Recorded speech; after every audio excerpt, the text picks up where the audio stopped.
At 32, my father mocked my revenge way consultant. He sneered, "You're nothing," was acquired by a buyer, realized his mistake. I built this. Froze. Some moments in life are so brutally honest, so deeply cutting, they change everything. For me, that moment arrived at Thanksgiving dinner, wrapped in the venomous words of my own father. The familiar warmth of my childhood home was quickly suffocating, thick with unspoken tensions, and the smell of roasted turkey. Around the polished mahogany table, everyone shifted, caught in the awkward silence that always seemed to follow my father's pronouncements. 32 years old and still pursuing fantasies, my dad, Robert, had declared, his voice cutting through the festive air like a surgeon's scalpel. It was that kind of silence. The one where you don't know whether to laugh uncomfortably or just look away. "When will you get a real job, Alex?" I looked up from my plate, turkey and stuffing suddenly tasting like ash. Robert sat at the head of the table, a self-appointed monarch, his 60-year-old hands rough from 35 years of construction. His face, weathered from decades outside, was fixed on me, a fork now his pointed weapon. He launched into his usual sermon about actual work. "Look at your brothers!" Ben's a foreman, 15 guys under him. Sam oversees 3 job sites. "But you," he actually laughed. "What are you even doing? Consultant. That's not a job. That's a fancy term for jobless." My uncles Mark and Paul shifted uneasily in their chairs. My mom Carol stared down at her plate, knuckles white around her fork. Ben grinned, but Sam, at least, had the decency to look a little sorry. Aunt Lisa tried to deflect a desperate, "Carol, this turkey is amazing." But Dad wasn't leaned forward, intent. "I'm serious, 32 years old. When I was 32, I had 2 kids and bought a home. I was building things, real objects. Buildings, structures, things you can touch. But Alex sits in coffee shops with his laptop, pretending to be a businessman." Uncle Mark chuckled, and Aunt Lisa's husband, Tom, guzzled into his wine glass. Everyone was staring, waiting to see if I defend myself, or just take it as usual. I smiled, a slow, gentle thing, and took a sip of wine before carefully setting down my glass. "You are completely correct, Dad," I said, my voice calm, almost too calm. "I am clearly not doing serious work." He didn't get the sarcasm. He never did. He slapped the table. "The boy acknowledges it! Perhaps there's hope for you yet!" "Ben, does your company need anyone? Maybe we could find Alex a job as a laborer. Start from the bottom, work your way up like a true man." More laughter rippled around the table. I checked my watch. 7:03 p.m. 4 minutes. What my father didn't know, what none of them knew, was that for the past 6 years, I had been creating something from nothing. I started in a tiny Seattle studio apartment with a beat-up laptop, ramen noodles, and a burning ambition. My goal: build software to optimize supply chain logistics for construction companies. My first client was a small contractor from Portland. He paid me $600. My system saved him $40 in the first year. Word spread. Within 20 months, I had 26 clients. 4 years in, I had offices in 4 cities and 38 employees. After 6 years, I'd built the leading construction logistics consulting business on the West Coast. Last year, I sold it to Stratton Global Industries for $50 million. I hadn't told my family. I knew this moment was coming. My father would eventually go too far, mocking me in front of everyone, making it unequivocally clear that no matter what I achieved, it would never be enough. And I had been preparing for it. "Tell us what you do again, Alex." Uncle Paul piped up, beaming. "Is it synergy or disruption or one of those other fancy words?" "Strategic consulting," I replied evenly. Dad jumped in again. "He discusses supply chain optimization, process improvement, digital transformation, and nothing? He does nothing?" Ben chuckled. "Come on, Dad, give him some credit. He probably creates PowerPoint presentations." "That's something," Dad went on. "Men build with their hands. We don't need computers to tell us how to do our jobs. We just do them." I looked at Mom. She was still staring at her plate, her lips a thin, tight line. She'd heard this speech before. Hell, I'd heard this speech before. Every Thanksgiving, every Christmas, every family event for the past 6 years. But this year was different. 4 months ago, I'd found out something unusual. My father's construction company, Parker and Sons Construction, the business he dedicated his life to, the one he was most proud of, was faltering badly. They'd lost 2 major contracts to competitors using superior project management tools. They'd gone over budget on 3 projects due to inadequate logistics. They were losing money. The company had quietly been acquired by Stratton Global Industries, the very same corporation that had bought my consulting firm, and I was now their chief strategy officer, with a corner office, ownership, and decision-making power over all North American divisions. My dad had no idea. He had no idea his firm had been acquired 7 months prior. He just grumbled about new ownership, new management, new policies, at every Sunday meal. the ones I'd stopped going to 4 months ago because I was too busy at work. So when Mom called 2 weeks ago to invite me to Thanksgiving, I'd already made a call. David, I told David Miller, CEO of Stratton Global, I need a favor. Sitting at this table as my father slowly, publicly chipped away at me, I checked my watch again. 7:05 p.m., 2 minutes. You know what your problem is, Alex? Dad was adding, his voice rising. You never learned the value of hard work. We gave you everything. You're almost 32 years old, driving a 12-year-old Honda, renting an apartment. You went to college and came back thinking you were too good for honest labor. You don't even have a girlfriend, because what woman wants a man who can't provide? You're a disappointment, Alex. Someone had to say it, he seemed to imply. The silence that followed was heavy, suffocating. Aunt Lisa looked horrified. My mother's eyes welled with tears, and Uncle Mark looked profoundly uncomfortable. Ben and Sam both stared at their plates, but my father just sat there, utterly satisfied with himself, as if he'd done me a favor by publicly humiliating me. I smiled, the easiest smile I'd ever worn. Interesting, I said quietly. 7:06 p., 1 minute. What's interesting? Dad snapped. Your definition of success. The assumption that because you don't understand what I do, it must not be valuable. I understand exactly what you do, Dad roared. Nothing. Dad, come on. Sam interjected. That's enough. No, it's fine, I said, still smiling. Let him speak. I want everyone to hear this. Dad's face darkened. You think you're smart because you went to college? Because you use big words? Let me tell you something. The doorbell rang, and everyone froze. That? Mom asked, perplexed. I invited someone. I replied nonchalantly, checking my watch once more. 7:07 p.m., just on time. You invited someone? Dad's voice dripped with disdain. Great. Probably one of your jobless coffee shop pals? I rose. I'll get it. Sit down. I'll get it, Mom said, already standing. No, Mom. Let me? I walked to the door and opened it. Andrew Miller, 52, stood on the porch in a fitted charcoal suit that probably cost more than my Honda. He looked like he'd walked out of a Forbes magazine shoot, silver hair, sharp features, a commanding presence. Sarah Chen, our CFO, stood behind him in a burgundy dress, and Emily Green, our VP of Operations, wore a sharp black pantsuit. Good evening, Alex, David said cordially. Traffic on Interstate 5 was a nightmare. No problem at all. I answered. Come in. I led them into the dining room. David carried an expensive bottle of wine. Sarah had a bouquet of flowers, and Emily held a covered dish that smelled like honey-glazed ham. Every eye in the house followed them. Everyone. I continued.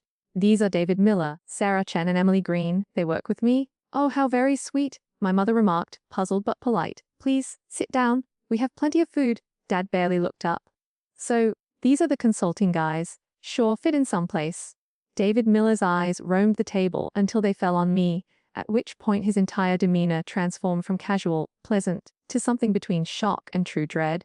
His back straightened, his smile evaporated. Sir, he continued, his tone suddenly serious and respectful. I didn't know. You mentioned family dinner. I didn't know. He paused, looked around the table, returned my gaze, and bowed slightly. Mr. Parker, he added, I apologize for the intrusion. If I had known this was your family, I would have. It's all right, David, I responded gently. Sit down, everyone. I paused, letting the words hang in the air. This is David Miller. He is the CEO of Stratton Global Industries. Uncle Paul's fork clattered on his plate. And this? I continued, gesturing, is Sarah Chen, our Chief Financial Officer, and Emily Green, our Vice President of Operations for North American Divisions. Ben's face began to lose color. Sam stared at me, mouth slightly agape. Dad just sat there, fork halfway to his mouth, motionless. Wait, Uncle Mark said softly. Stratton Global. That's the corporation that acquired Parker and Sons. That's correct, I said, returning to my chair. 6 months ago, a $5 million acquisition, part of Stratton's strategic expansion into Pacific Northwest construction services. Everyone turned to stare at my father, who was still transfixed, his face cycling from red to white to a pasty gray. Dad works there now, I added casually. How's the new management treating you, by the way? I heard some restructuring announcements were coming next month. David Miller caught on right away. I watched the knowledge dawn in his eyes, and his face shifted from professional to colder, more calculating. Mr. Robert Parker? David continued, his voice bland but with an undeniable edge. I wasn't aware you were related to our top strategy officer, the man who designed the entire acquisition, the man who has ultimate say on division budgets, hiring choices, and operational restructuring.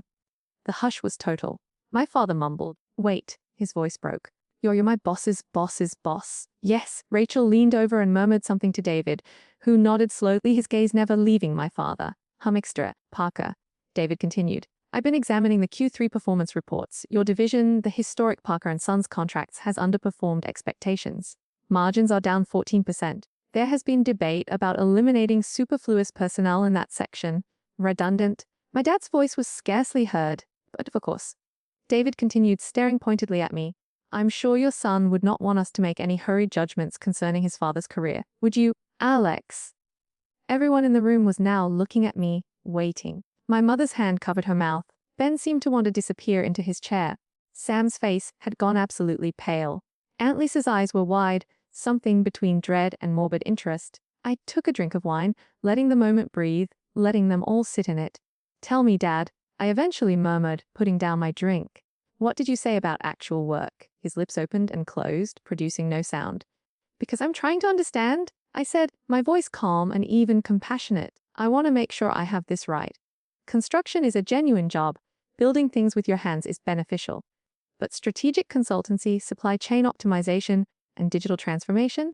That's nothing. That's a ruse. Is that accurate? Dad's Adam's apple bobbed. He couldn't make words. Here's what I find intriguing, I replied. The reason Parker & Sons was losing money and you were going to go bankrupt was because your project management was stuck in 1995. You were still completing paper requisition forms. You used Excel spreadsheets to track inventories. You were losing thousands of dollars every job because no one knew where your goods were or when they'd arrive. Andrew nodded. The due diligence report was lengthy. So when Stratton purchased you, I said, what did they do? They hired consultants, people like me, who use laptops in coffee shops and create PowerPoint presentations. And do you know what happened? My father was gazing at me and I couldn't interpret his expression. Shock. Fear. Embarrassment.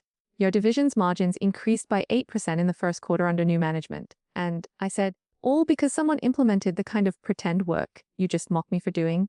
Emily spoke up. The digital inventory system alone saved $150,000 in the third quarter. But that's not real work, right, Dad? I stood up slowly. Let me tell you what real work is.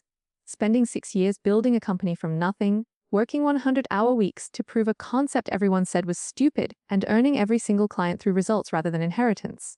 Chris blanched at that. Real work, I added, is transforming a failed company concept into a lucrative purchase. Managing 52 direct reports across 6 states is real work, as is sitting in boardrooms making choices that touch thousands of families, including yours. The room was so silent that I could hear the kitchen clock tick. But you're correct about one thing, I said. I drive a 12-year-old Honda because I don't have anything to prove with a car. I rent an apartment because I travel 40 weeks a year, and it seems silly to purchase a house I'd never live in. I don't have a partner because I've been too busy pursuing the profession you just informed me doesn't exist. My mother was weeping now, tears flowing down her cheeks. I addressed David, Sarah, and Emily, turning to face them. Thank you for coming, but I think we should leave. I'm not hungry anymore. Of course, sir, David said, rising instantly. Sarah and Emily followed suit. As I approached the door, my father finally found his words. Wait, Alex, please. I came to a complete halt and gently turned around. Yes, you did, Dad. You always mean it. That is the problem. I tried to inspire you, motivate you. I laughed, but it came out bitter. Dad, I sold my company for $50 million. I also possess ownership in Stratton Global worth $15 million. I made more last year than you would during your whole lifetime, but none of it matters to you since I don't use a hammer. Uncle Mark had his face in his hands. Aunt Lisa was gazing at me as if she'd never seen me before. And Ben and Sam both seemed ill. I didn't tell you any of this because I wanted you to be proud of me for who I am, not what I produce, I said, my voice becoming more steady. But you cannot do so. You can't see beyond your personal concept of success to acknowledge that your son may have accomplished anything. Alex, please. My mother begged gently. Don't leave like this. I'm sorry, Mom, but I can't sit at a table where I'm openly mocked for my career while the CEO of a billion-dollar company literally bows to me. I glanced at my father once again, and he was smaller, shrunk. The guy who had seemed so enormous, so certain, so righteous, suddenly appeared old, confused, and little. You want to know why I don't attend Sunday meals anymore, Dad? Here's why. Because no matter what I do, it will never be enough for you. So, I quit trying. David unlocked the front door and cold November air surged in. Sir, he asked gently, are you sure about this? My father was sitting at the head of the table, his head in his hands. My mother was silently sobbing. Ben was gazing at his plate, and Sam looked at me with an apology in his eyes. I answered, "I'm certain." We strolled out to the driveway where David's black Mercedes and Sarah's Audi were parked alongside my 12-year-old Honda Accord. "I'm sorry you had to see that," I told them. "Hey, Sarah affirmed it. Deserved it." "Still," I said, "family's complicated."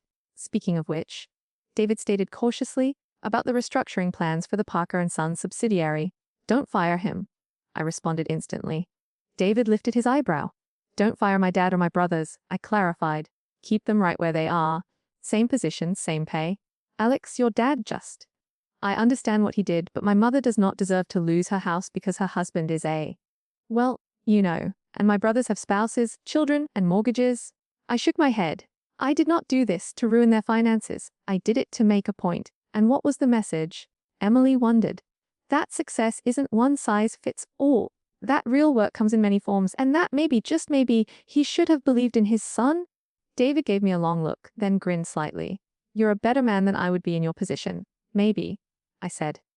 "Or perhaps I'm simply wary of being furious." "For what it's worth," Sarah replied, "your father was mistaken. What you created was remarkable. The transaction netted Stratton $53 million in the first year alone. When David departs, the board refers to you as the heir apparent. I appreciate it, although," David said with a chuckle, "you probably could have told us this was your family before we walked into an ambush. Where's the fun in that?"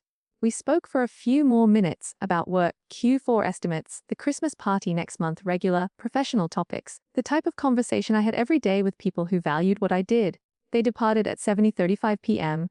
I sat in my Honda for a long time, admiring the warm light from my parents' home and listening to the muted sounds of conversation within. My phone vibrated, a text message from Sam. "Can we talk?" I typed back, "Not tonight." Another buzz. "Ben, I apologize. I should have said something. I didn't react to that one." A third buzz. "My mother, please come back inside. Your father wants to talk." I started the engine and drove off. The following day, my phone wouldn't stop ringing. I ignored most of the calls, but I ultimately listened to the voicemails. My father's voice was shaking. "Hey, Alex, I'm not sure what to say. I was mistaken. Please call back. We need to talk." My mother, "Sweetheart, your dad is distraught. He's been up all night. Please give him an opportunity to apologize appropriately." Uncle Mark, "Hello, Alex. Listen, your father phoned me this morning. He's a disaster. I know he was harsh on you yesterday, but give him some slack. He's proud. You know, it's difficult for guys like us to confess our mistakes." I deleted them all. A week later, my father arrived at my office. Maria Santos, my executive assistant with 28 years of expertise who manages my calendar like a military operation, buzzed me. "Mr. Parker, there is a Robert Parker here to see you. He does not have an appointment. Send him in." My father stepped into my office and paused. Just paused and stared. The office was on the 47th story of the Columbia Center in Seattle, with floor-to-ceiling windows overlooking the Puget Sound, original artwork on the walls, and a custom-made desk from Italy, all tailored to reflect precisely what I had accomplished. "Jesus," he muttered. "Have a seat, Dad." He sat in one of the leather chairs across from my desk, looking tiny and out of place with his work boots on the polished hardwood floor and his plaid shirt in a space built for suits and silk ties. "I came to apologize," he explained. "Okay," I said. "That's everything. Just okay." "Dad, what do you want me to say? That everything is okay and that you did not spend 32 years making me feel inadequate." He flinched. "I never meant." "Yes, you did. You definitely meant it. You always introduced me to someone as my son, the consultant, in that tone, as if it were a terrible word. Every time you complimented Ben and Sam on their real jobs, while dismissing my efforts. You always made it plain that until I was working with my hands, I wasn't actually working. I didn't understand what you were doing," he said gently. "You did not strive to comprehend. There is a difference." He remained quiet for a long time. "Then, you're correct. I did not try. I was threatened.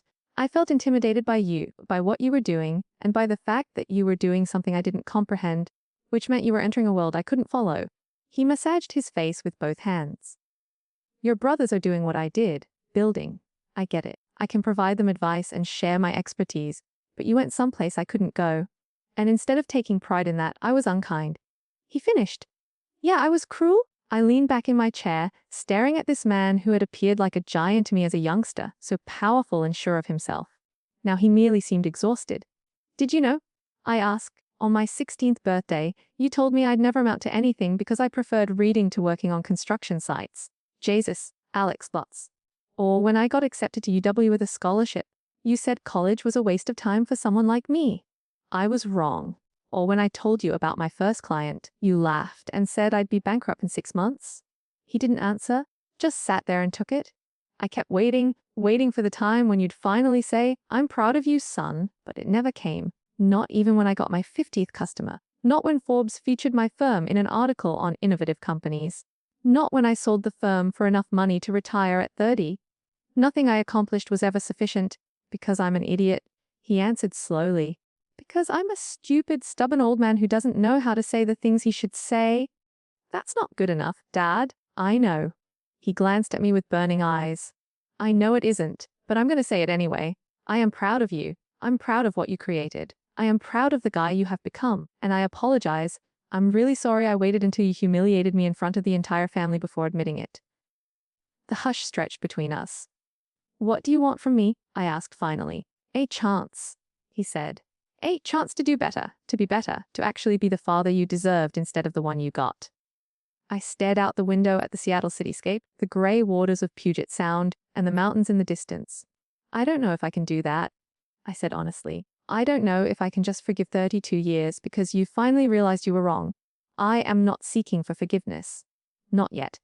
I'm only asking for an opportunity to earn it. I turned around to face him. What does that look like? I do not know. Maybe Sunday meals. For you and me, it's just us. No brothers, no uncles, no audience. Just two people eating and conversing. I'd want to hear about your job. Really? No, I don't want to judge it. I want to understand what my son does. And if I say no, I will understand. But I'll keep trying because you're my son, and I love you. And I should have said that a hell of a lot more than I did. I sat with it for a while. One supper, I eventually answered. One Sunday dinner. You ask real questions, you truly listen. You don't compare what I do to construction or say I should do something different. If you can do that, if you can get through one meal without making me feel inadequate, perhaps we can try again. He nodded, a relieved expression on his face. I can do that. And Dad, I added, my voice firm, if you embarrass me like that again, we're done. I don't care if you are family. I do not care if Mom begs. We're finished. Understood. He stood to go and halted at the door. That thing you said at Thanksgiving, he recalled, about making more last year than I'll make in my career. How about it? Was that true? Yeah, I said. It was true. He nodded slowly. Jesus. Then, excellent for you, son. Sincerely, good for you. After he departed, I stayed in my office for a while, watching the sun set over the ocean. Maria buzzed me. Mr. Parker, it's 40. Sojud PM is here. Send them in. And I returned to work. My father may finally be learning to appreciate this type of work. 3 months later, I was enjoying Sunday dinner with my father at a quiet Italian restaurant in Fremont. We'd been doing this every week since that day in my office. The first supper was stiff and awkward, the second marginally better, and by the fourth, we were really conversing. Tell me about the Benson project, he asked, cutting his chicken masala. I informed him that I couldn't share individual contracts due to confidentiality, but I had begun discussing basic principles, describing how supply chain optimization works, and leading him through the tactics we utilized. It's interesting, he replied after I described how we addressed a particularly challenging logistical problem. I never considered it that way. The timing of delivery, storage expenses, and labor schedules are all connected. That is exactly it. Everything links. One delay causes a chain reaction of difficulties. We could have used someone like you at Parker and Sons 20 years ago. You had someone like me. I continued gently. But you just didn't listen. He set down his fork. You're correct. You attempted to inform me about inefficiencies in our supply chain when you were 22, right? 23.